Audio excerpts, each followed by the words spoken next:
Welcome to the Lead with Levity podcast. I'm your host, Dr. Heather Walker, and I hope that you are feeling good today. I understand that it is May, and there is so much going on in the month of May. You've got school stuff, you have summer plans coming, all kinds of things going on. I don't know about you, but May tends to feel like crunch time. May and August, May, August, December, those are some tricky months to navigate. Anyways, this year, my word for this year has been consistency. It's been something that I reflected on a lot last year about how success is often something that people look on and, they say, oh, wow, someone was successful overnight. It's like, no. There was a journey. There was a journey that led up to that success. And that journey is often defined by consistent behaviors that are practiced. Good habits, right? Habits that help you prepare yourself to take advantage of opportunities when they come available. And today's guest is Adam House Sr. Adam House is a senior executive and business advisor, former professional basketball player, co-owner of the minor league team Rochester RazorSharks. And he's a family man. He's a man of faith, and he's got 4 sons, and he's been married a long time, a long time. And you know what? We're going to have a really good conversation today about what is required for success in business. And Adam's going to share his experiences from the 5 businesses that he's launched and successfully transitioned and sold. And we're just going to get into it. And the scenario that we're going to focus on today is all about a manager who is afraid of giving feedback for whatever reason. Her name's Rachel, and she values getting along and avoiding conflicts. And she's been just struggling, absolutely struggling to give honest feedback to one of her team members. His name's Jose. And even though she knows that there are so many things that Jose needs to work on, she finds herself saying things like, you know what, I don't want to hurt Jose's feelings. I'll wait and see if things get better on their own. I just need to give it time. This is a common scenario. It's a very common scenario. I know I've been there. I know other managers who have been there as well.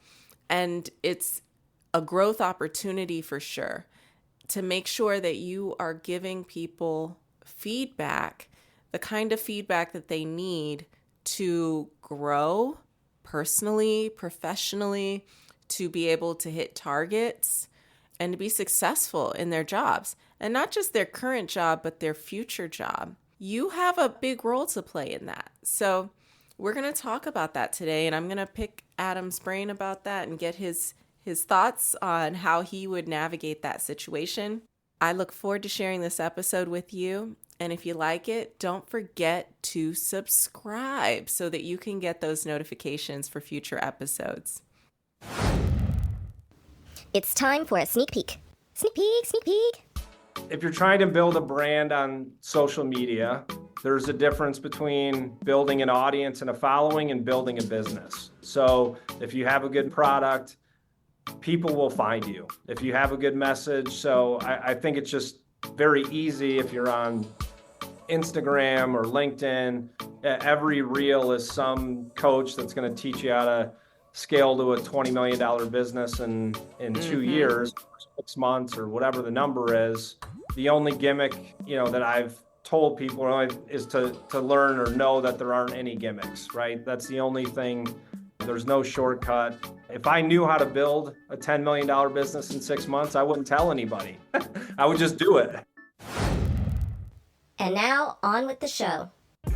When you're feeling the pressure, take a moment to step back, pick up your marbles, and choose to lead with levity. Join us on the Lead with Levity podcast for fireside chats that will fill your bucket and help you get back to being the leader you were meant to be. Now here's your host, Dr. Heather Walker.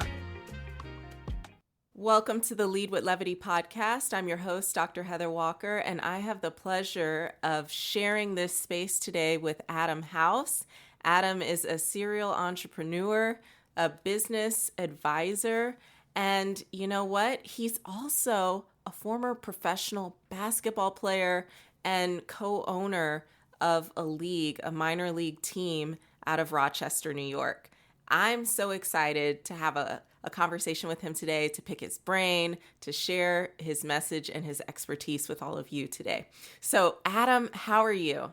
I'm doing amazing, and just want to thank you for having me on your show. I've listened to a couple other episodes and really enjoy your content. Oh, thank you. I appreciate that. So I understand, did you say that we were talking about this a little bit earlier before I even hit record. You ran 5 different businesses, successful businesses, correct? Yes, but they were only successful at the end, right? So the way I view success is failing over and over again and just never quitting, and eventually you get the outcome that you want. So people always look at the outcome, but don't really understand the process and what it takes to get there. You know, I completely agree with you. Sometimes we forget about the journey because really that's where the magic is. So what was your journey like? Can you tell us a little bit about your origin story and how you got to the place where you said, you know what, I'm in love with starting businesses and running these businesses and growing them and developing them? Can you tell us a little bit about that? How did you go from basketball to business? Sure. So, well, actually, there's kind of a twist to that whole story, which I'll be happy to tell you about. So, kind of skipping I was born in whatever state, Grand Rapids, Michigan, because it's making it relative to today. But I went to an amazing high school in Detroit, Michigan, Brother Rice High School. Did an internship for the founder of Rocket Mortgage and also the current owner of the Cleveland Cavaliers, Dan Gilbert. And so my junior and senior year, I really caught the entrepreneurial bug. So the company was very small at the time, 50, 70 employees. And he was a master at creating vision and getting people to buy into that vision, even though a lot of times he probably didn't even know what he's doing. Now I look at my career, right? You got to be a visionary, but also a good salesperson to get other people to buy in to where you're going. So dropped out of college after my freshman year, started my first business with a couple $100, moved to South Florida, turned that into a multi-million-dollar company, sold that, started a tech company, a mobile technology company. Wow. When I was 32 years old. And this is where the basketball part of the story comes in. So I'm 32 years old and my wife is like, all right, you've been a CEO since you were 19. If you don't do something you love, you're going to regret it the rest of your life. And Wow. So that's a good woman right there. I know, right? It wasn't, help me more around the house. In fact, that was probably why she told me to go do something else, because I was driving her crazy around the house, coming up with stuff, for her to do. And so I decided, I played basketball in high school, my freshman year of college. I said, I love basketball. I bet I can make some minor league basketball team somewhere. And she was like, sure, I believe in you, whatever keeps you out of the house. And so I trained for 6 months, got a strength coach, skills coach, nutritionist, and ended up getting invited to a basketball combine in Dayton, Ohio. And there were 34, I call them kids because I'm 32 at the time. These are 22, 23-year-old kids coming out of mid-major D1 college, and also some had played overseas. And so the coach saw something that he liked in me. And so he invited me to camp, ended up making the team. And I called my wife. I said, hey, great news. I made the team. The bad news is we're moving to Rochester, New York. And so we were living in Boston at the time. And she had spent the 6 months kind of building her dream home after our exit, or remodeling her dream home. But she's a trooper and moved the family to Rochester, New York. And then the owner found out about my business background. And he's like, why don't you come in and help me run the team? So he made me CEO of the team, co-owner, and I was also playing on the team. Yes. I can't even imagine what it would be like to play with the owner. How often does that actually, you know what I mean? You're playing with these 20 somethings and you're also their boss at the same time. Yeah, well, it was funny because the coach, when he did the interview with the local news station, he said, Adam can't buy minutes from me. He's an old school Philly guy. He's like, I don't care if you own the team, you're the CEO or not, you're going to play when you earn it. I wouldn't want it anyway. I mean, that's just my mentality. If I don't earn it, I don't want it. And I ended up getting some minutes throughout the season, but what a great experience. Okay, okay. That is kind of cool. So, out of all of these experiences that you had, one thing that really kind of stuck out to me is earlier in your career when you said that you had a manager who helped you understand the importance of setting a good vision and helping Mhm. people sort of buy into that. I think that's something that's so critical when you're trying to lead people and you're trying to get them to follow you on this journey. We've been talking about the process, the journey. Sometimes people forget about how important that is. What were some of those secrets that you picked up from that leader in your life who really helped you see how do you set that vision for people and get them to really lock in on it? It's interesting. It kind of depends on the stage of the business. So when you're first starting out, you have a lot of passion around what you're doing. That's why you're starting it. And then there's also a lot of risk involved. And so how do you get people to even come to a startup business? And one of the things that I noticed about him is a lot of successful people try to lead top down. So Mm-hmm. I'm the boss, this is where I'm going.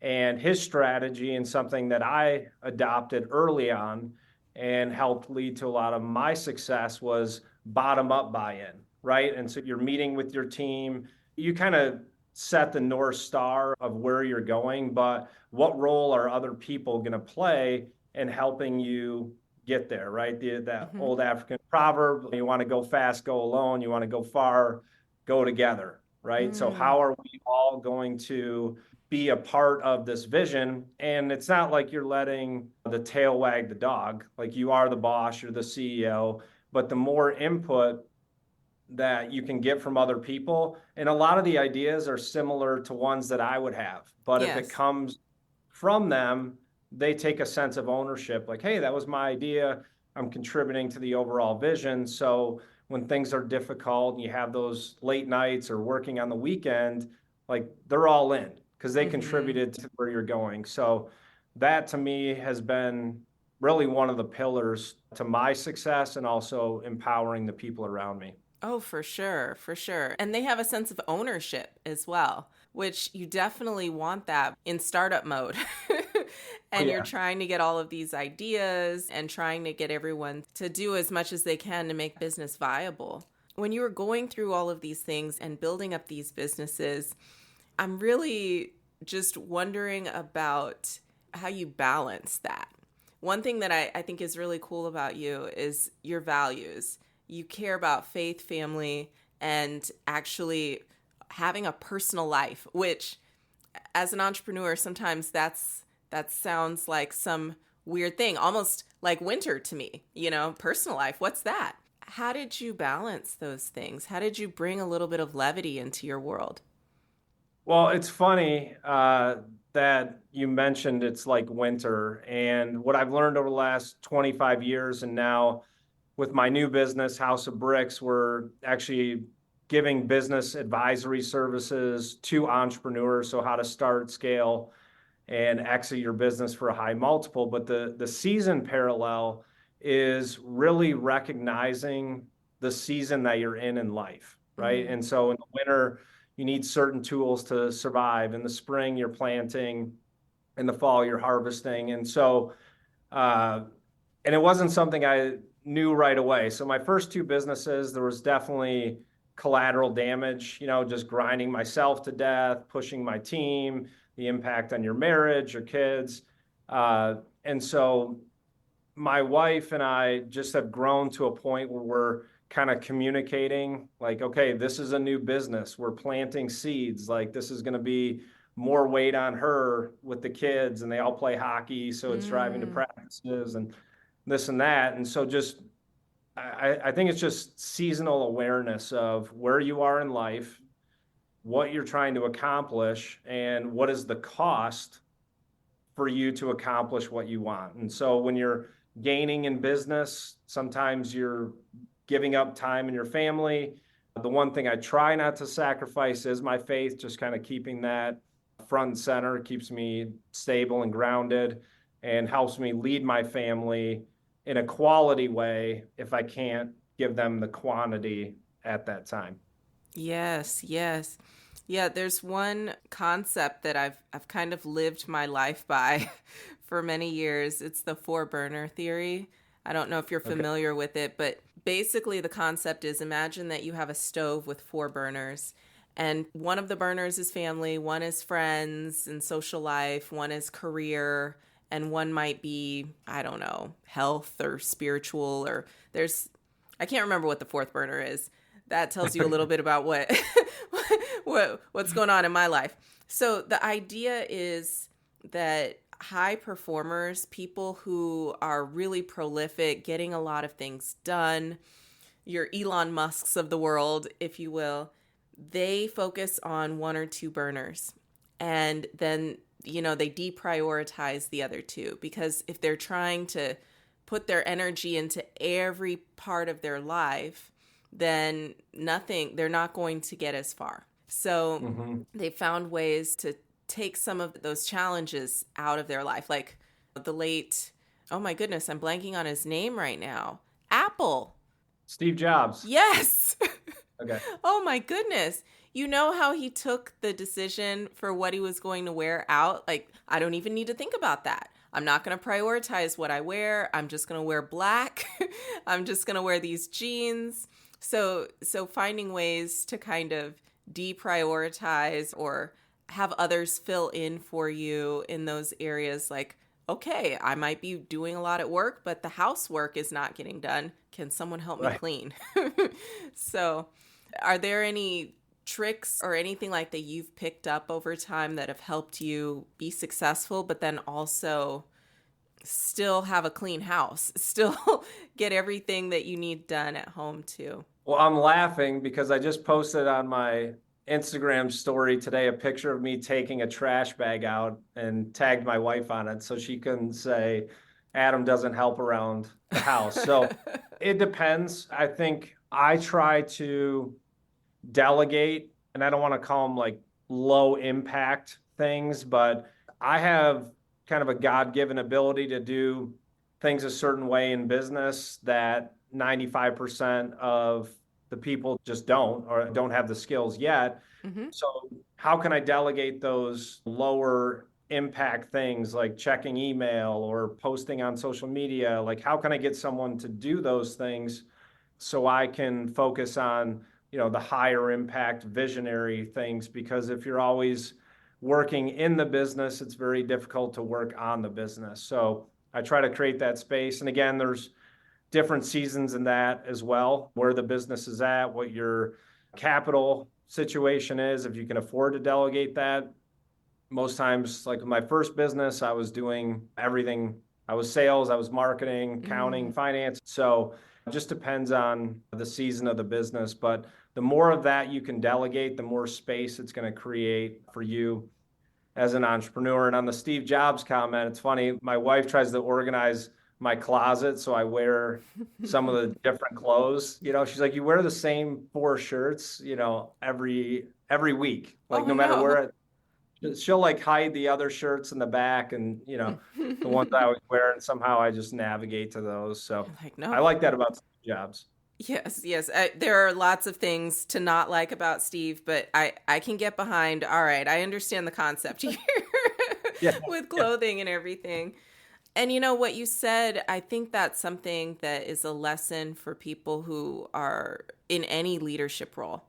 Anything that you can do to take those tasks that can be delegated, someone else can do that so that you can focus on your highest and best value activities, right? The things that only you know how to do, the things that you do so well. And some leaders get into a place where they think, well, I'm the only one who can do all of these things. That is me. But usually that's not the case. And once you start to peel back those layers and start asking questions, you realize, oh yeah, there's a lot more that you could be delegating, that you could be empowering your team with and helping to grow people. Because when you don't give those things to others, in some ways you're stunting their growth too.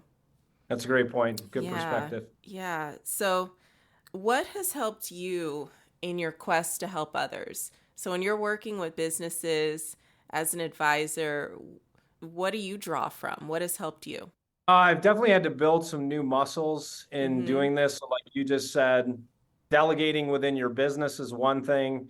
Coaching or advising someone else in their business is another, because you can give them all the advice, give them the strategies, give them the blueprints, we call them, but eventually they're the ones that have to put it into action. But my real passion is helping others shortcut or speed up their time in what I call the struggle zone. So Mm-hmm. about 80% of your time as a entrepreneur, you're spent struggling. You're trying to figure out, hey, how am I going to make payroll? How are we going to generate leads? And we view those as really growth opportunities, because without resistance, you don't grow. Mm-hmm. And I believe strongly in whatever you're trying to accomplish, the degree and difficulty it takes to accomplish it is what's going to give you the strength to stay in that place. So if people are trying to look for all these shortcuts, well, if you get there in an easy way, it's just as easy to Mm. fall out of that place. Right. So we encourage the hard work, focusing on the little things over time to make a very big impact, instead of looking for just some epiphany that's going to solve all your problems. So just being that trusted voice. I've always had mentors in my life, and finding someone that, whether it's in my marriage or my finances or business, as a dad, that is doing things in a way that I want, Mm-hmm. where I look up to. I believe that wisdom is found in the counsel of many. So why not get someone that's already accomplished what you want to do? And you can definitely shorten your time in getting there. Got it. Got it. So what shortcuts are you seeing businesses try to make right now? Well, there's too many of them. I mean, you Go, mentioned it, so I'm automatically thinking, oh, that those are warnings, and you can be our prophet today and let us know what should we yeah. not be doing, Adam. If you're trying to build a brand on social media, there's a difference between building an audience and a following and building a business. So if you have a good product, people will find you. If you have a good message, so I think it's just very easy if you're on Instagram or LinkedIn. Every reel is some coach that's going to teach you how to scale to a $20 million business in two Mm-hmm. years, 6 months, or whatever the number is. The only gimmick, that I've told people is to learn or know that there aren't any gimmicks, right? That's the only thing. There's no shortcut. If I knew how to build a $10 million business in 6 months, I wouldn't tell anybody. I would just do it. Yeah, you'd be busy. Yeah. Yes, Yeah. yes. And then you just keep doing it again and again and again. Mm-hmm. Back. So I think this kind of a good segue into a situation that I'd like to get your take on, because we've been talking about things like coaching and delegating, and I think it's very close to the cousin of feedback and giving feedback. And really, we've got this manager, her name's Rachel, and she's struggling with someone on her team who she's basically just letting them continue to operate as if everything is okay. And she's not giving them feedback. She thinks maybe things will just work out on their own. I don't want to hurt his feelings. I don't know what to say to this guy. I've seen this before. I meet a manager in this situation perhaps once a month. So Mm-hmm. Adam, I don't know about you, but what would you say to Rachel? Like, have you seen this in your business and in the people that you work with? And then what would you share with them? Well, first I would ask them, as a leader, like, are the expectations clear? Have you communicated what they are? Are you measuring their performance? Have you given them feedback of, areas they're doing well, areas they can improve on, what's the skill gap, and how are you as the leader going to coach them up, right? And so if you create the right job description, you have the accountability, you have the discipline, the expectations are agreed upon, I look to the leader first and say, there has to be something off. Either your expectations are unreasonable, you're not holding them accountable, or you haven't communicated clearly what they are. And so I would just kind of work through that process with them, tell them, hey, let's go have a one-on-one with them, and just tell them, hey, communication's number one. So these are my expectations. Do you agree to these? Okay, here's the areas we need to see you improve on. And then it's just monitoring that progress over time, but definitely look at the leader first. Are there any situations where, so this can have some nuances, and I think it's easy to say all of that when the job is something that it's a really crystal clear job. But what about those positions that are maybe a little bit higher level and there's a lot of ambiguity in the position itself? Maybe there's a sales goal, or they have to come up with some new idea or something like that. A new product. Yeah, right. yeah. That's a good question, and have that. And although there may be some ambiguity, there still has to be a destination and expectations. But the flip side of that is, the other thing I coach people is, you have to fire fast enough. So I'm a compassionate guy, I'm a faith-based guy, I'm a dad, I've been married 20 years, but also you have to know like when this is not working out. And I have never in 25 years terminated someone and said, oh, wow, I wish I wouldn't have done that. And by the time you do it, everyone in the company is telling you, why'd you wait so long? So it's. Yeah. And then it looks bad on you. Right. So tell me about this firing fast.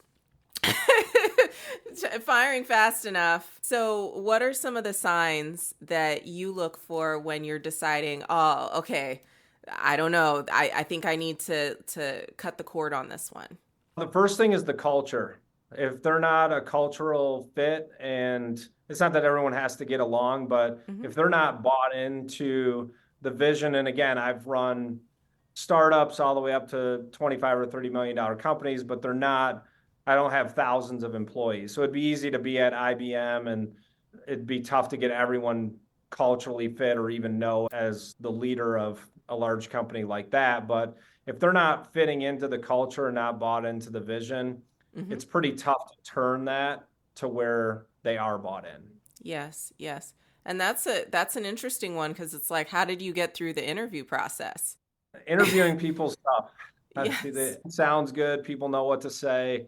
Even the personality tests and the DISC tests that you can take, all that. I just fortunately have a pretty good gut read on people, but it's tough. Yeah, yeah. Okay, so culture fit. What else do you kind of look for?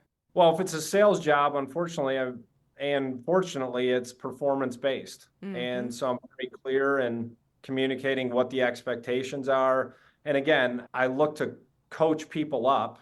And if they're passionate and bought into the culture, you're not going to have all top A performers.